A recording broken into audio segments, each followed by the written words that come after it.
going on, guys? Welcome back to yet another episode of Breakfast with Perkins. I am, of course, your host, Perkins. How's everyone doing? Hope everyone had a great weekend. It was a phenomenal weekend in Iowa. For the Iowans watching, you already know. 80s all across the board, which is phenomenal. Kind of unheard of for the month of April, but I'll take it. Now we're going back into the cold bullshit again, but I think by the end of the 10-day forecast, it's supposed to creep back up into the 70s, so that's good. But I think it's safe to say, usually April's that gray area where you don't know if it's gonna piss down some snow again or if it's good to go, but I think we're officially out of the woods, so that is a plus. But I hope everyone's weekend was great. I hope everyone's Monday is kicked off properly. I wanted to do something different here. Usually I get on here and just ramble about bullshit and, go on about whatever, but I wanted to do a review today about Fallout, the new show on Amazon Prime. Now, for those that have played the Fallout games, you already know about it, you already know what's going on, up to speed and all that stuff like that. For the people that have never played the Fallout games, I just wanted to give a brief background on what they're about and what to expect. If you haven't seen it yet, then you can tell if that's your cup of tea or not. So Fallout is a game series that came out originally in the mid-90s. I want to say it was 96, I want to say. I don't think Bethesda were the original people that did it. I think it was a different studio at the time. Don't fact check me. I'll fact check all this in post. But I think it was a different company, whatever. And Fallout, essentially, what it is it's a science fiction post-apocalyptic world where there's nukes being dropped across the world. And maybe it's just America. I think it's the world. Anyway, there's nukes being dropped across, and these things that they're pushing before the bombs drop are these things called vaults. The vaults are owned by a company called Vault Tech, and what these vaults are supposed to do is provide shelter and refuge. Once the bombs drop, these huge shelters underground take a finite amount of people. So say you got Vault 2. Vault 2's got a capacity of 400 people. 400 people sign up.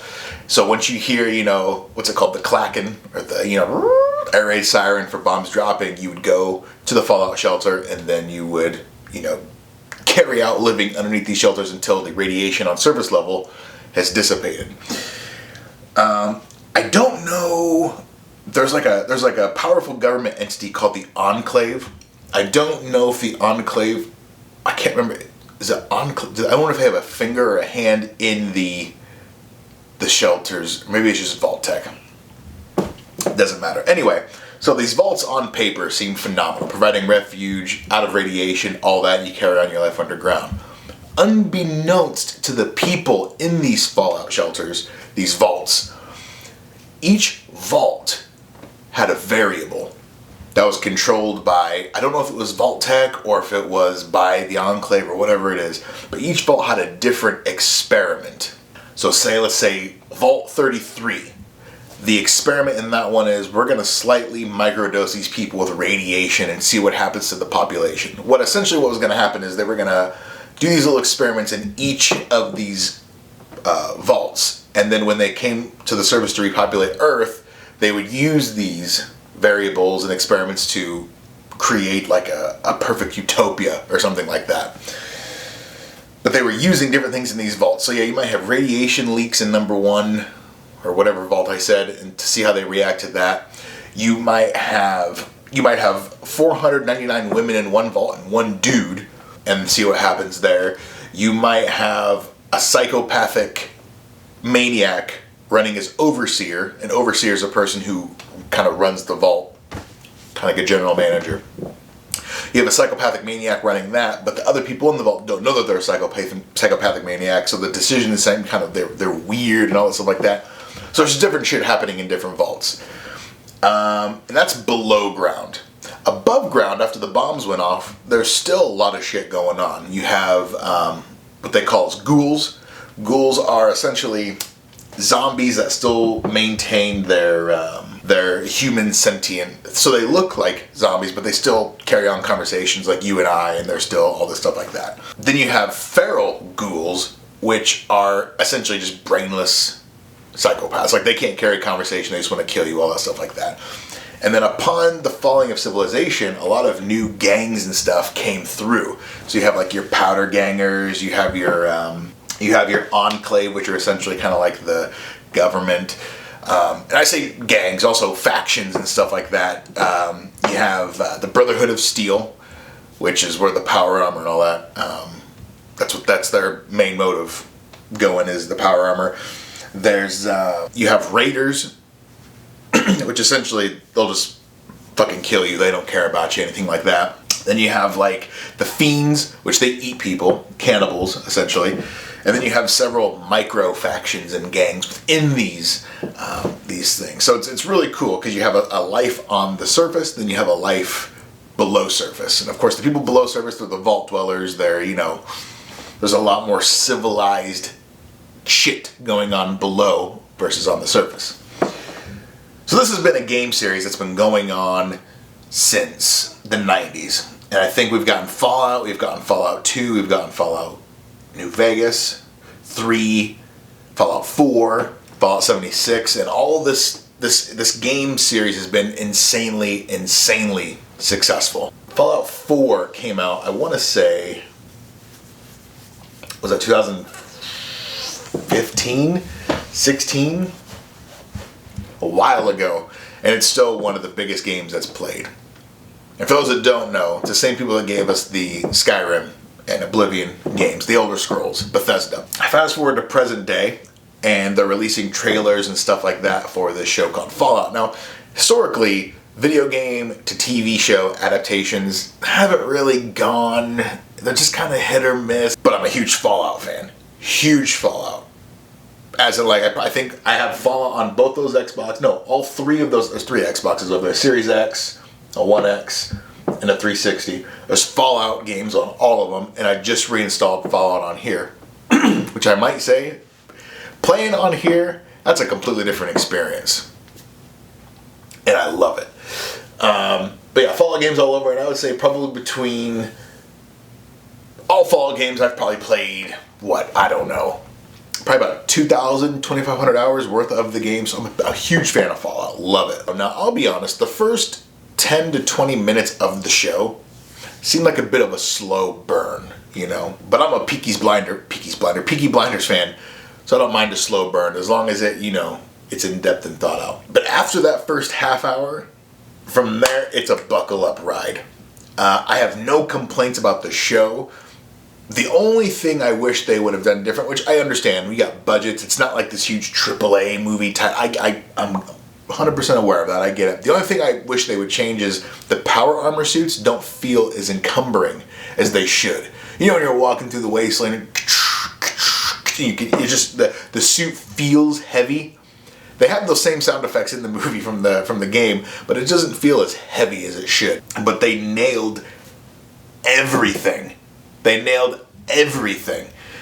I mean, everything down to the minute details. Even like in the game, you can set up your camps, you can set up defenses and turrets and stuff like that. Even the turrets in the show look exactly like the turrets in the game. There's 3 main characters. There's a vault dweller, I forget her name. There is a guy who's part of the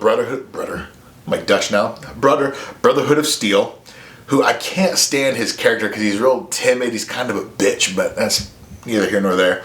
And then the third one is a ghoul, who used to be an actor, and then the bombs dropped and he got irradiated, now he's a ghoul. Now, as I said, the ghoul's the one that can still, they're just like you and me, they just look like a zombie, but they're still completely sentient, all that stuff like that. And it just kind of follows the 3 of them for the first, couple episodes, and then their stories are kind of intertwined. Now, I will caveat this by saying I haven't finished the series yet. I just started. I was going to try to finish there's 2 episodes left. I was going to try to finish it, but I want to get this out as soon as I can so I can kind of adhere to a schedule. But they got everything. The only thing, and this is kind of innocuous, but as I said before on the inclusion episode, it feels like when a lot of these TV shows are being made, they're just going through with a checklist to see what they can do to make sure everything is checked off and includes everyone that they possibly can. They have a gender fluid person. Let me say, I don't have nothing against gender fluid people. It just seems like a checklist these days. But they have a gender fluid person in the Brotherhood of Steel, and then one of the main characters, he has a biracial child with a black one, which nothing wrong with that. Nothing wrong with that. Again, it just feels rather checklisty to me. Those are really my only complaints about it. Other than that, it's a phenomenal show. It's got plenty of action and a lot of gore. Now, you may see some stuff in this show where there's a lot of, eyes getting blown out, a lot of shit getting blown up. But if you've ever played the game is the same exact way. It's just egregious blowing up. They have these things called super mutants. And sometimes they'll run with like nukes in their hand and they'll run towards you. And if you shoot the nuke before they get to you, they just blow up and kill whatever's around them. And it's a bloody mess. Body parts are flying everywhere. Legs are getting... It's fucking great. The guy that plays the ghoul, you guys might know him from... If you guys remember Billy Crash from Django. I'm going walking in the moonlight with you. It's him. He plays the ghoul. And I love him. Walter Goggins, is that his name? Is it Walton or Walter Goggins? I forget what the name is. But... he's great in it. I love it. And one thing I absolutely love in this, he makes a brief cameo for all about 20 minutes, but he voices Codsworth. If you follow the show, you know Codsworth is kind of like this robot from the future, and he helps out, helps burp your kid, does the laundry, all this stuff. It's pretty much an all-in-one maid, but he's a robot form. That is voiced by none other than Matt Berry. If you don't know who Matt Berry is, Matt Berry, most Americans will know him from What We Do in the Shadows. He plays Laszlo Cravensworth. He's done a bunch of shows like Snuffbox, Toast of London, IT Crowd, Garth Marenghi's Dark Place. But those are the main ones, and he's probably one of the funniest dudes in Britain. Effortlessly funny, just insane. He voices Codsworth in the show, and then you get to see him before the bombs drop and all that stuff, and it's really dope. But I would absolutely recommend the show. People have been asking me, do you need to have played the game or know about the game series to enjoy the show? And I would say no. The show runs, it's in canon with the Fallout universe. So it's in the universe and all that stuff, but it's not linked to any of the games. It's its own story, all that, so you don't have to have any background or anything like that, though it helps when you go in to the show and you hear him talking about like New California Republic, or you hear him talking about Reds, or you hear him talking about Enclave or ghouls or Caps or Raidaway or whatever it is. It's nice knowing that when you go in, but you don't need it. It's not necessary. If you like sci-fi kind of post-apocalyptic shows, I would highly, highly, highly recommend it. It's phenomenal. From what I've been seeing, all of the main media outlets are giving it phenomenal reviews, so that's good. I don't know if these people that are reviewing them are gamers and all that stuff. They might be, who the fuck knows.